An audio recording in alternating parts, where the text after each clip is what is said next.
श्रीराम जय राम जय जय राम. आपण ऐकत आहोत गोंंदावलेकर महाराजांची प्रवचने. 12 फेब्रुवारी. नाम हे सत्स्वरूप आहे. नाम हे रूपापेक्षा निश्चित श्रेष्ठ आहे. त्यामुळे रूपाचे ध्यान मनामध्ये आले नाहीतरी नाम सोडू नये. पुढे रूप आपोआप येऊ लागेल.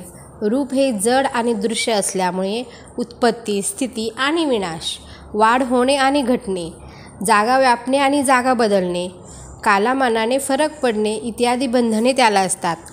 पण नाम हे दृश्याच्या पलीकडे आणि सूक्ष्म असल्यामुळे त्याला उत्पत्ती आणि विनाश, वाढ आणि घट, देश कालनिमित्ताच्या मर्यादा इत्यादी कोणतेही विकार नाहीत. नाम हे सत्स्वरूप आहे. नाम हे रूपापेक्षा व्यापक असते. व्यापक वस्तूचे क्षेत्र मोठे असल्याने तिच्यामध्ये शक्ती देखील अधिक असते. जिच्यामध्ये शक्ती जास्त असते ती वस्तू अधिक स्वतंत्र असते. जी वस्तू अधिक स्वतंत्र असते तिला बंधने किंवा मर्यादा कमी असतात. म्हणून नाम हे रूपापेक्षा अधिक व्यापक, अधिक शक्तिमान, अधिक स्वतंत्र आणि अधिक बंधनरहित असते.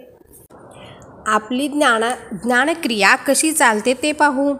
आपण एका टेकडीवर उभे राहून सृष्टी सौंदर्य पाहिले. त्या पाहण्यात कोणकोणत्या क्रिया होतात पहा. प्रथम डोळ्यांमधून प्रकाश किरणे आत गेली. बाह्य पदार्थांचे मनुष्याला ज्ञान व्हायला इंद्रिये हे पहिले साधन आहे. इंद्रियांमधून आत आलेले संस्कार एकत्र करून मन त्यांना वस्तुरूप देते.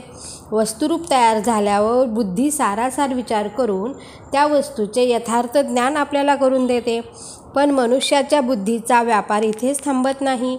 टेकडीवरून आजूबाजूला पाहत असताना झाडे, वेली, घरे, बागा, माणसे, पक्षी, पाण्याचे तलाव इत्यादी सर्व वस्तूंचे ज्ञान झाल्यावर पुन्हा त्याचे एकत्रीकरण होऊन ही सृष्टीची शोभा आहे असे ज्ञान आपल्याला होते. म्हणजे एकत्व शोधणे हेच मानवी ज्ञानाचे लक्षण आहे.